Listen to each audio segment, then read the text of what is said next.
মার্কিন president Donald Trump বলেছেন, উপযুক্ত সময়ে আন্তর্জাতিক পরমাণু শক্তি সংস্থার পরিদর্শকরা ইরানের পারমাণবিক স্থাপনাগুলো পরিদর্শনের সুযোগ পাবেন।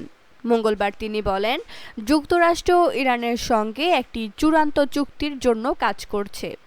একই সঙ্গে তিনি দাবি করেন, পারমাণবিক স্থাপনা পরিদর্শনের বিষয়ে ইরানের অবস্থান সঠিক নয়, তবে এখনই পরিদর্শক পাঠানোর কোনো তারা নেই বলেও মন্তব্য করেন তিনি। অন্যদিকে ইরানের পররাষ্ট্র মন্ত্রণালয়ের মুখপাত্র ইসমাইল বাগী বলেন, সুইজারল্যান্ডে আইএইএর মহাপরিচালক রাফায়েল গ্রোসির সঙ্গে ইরানের কোনো বৈঠক হয়নি। সাম্প্রতিক হামলায় ক্ষতিগ্রস্ত পারমাণবিক স্থাপনাগুলো পরিদর্শনের অনুমতিও দেওয়া হবে না।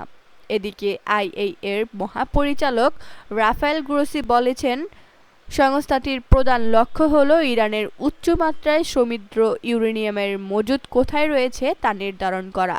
তিনি জানান, আইএইএ ইরানের পারমাণবিক স্থাপনাগুলো পরিদর্শন করতে চায় এবং যত দ্রুত সম্ভব এ কাজ শুরু করাই সবচেয়ে ভালো হবে।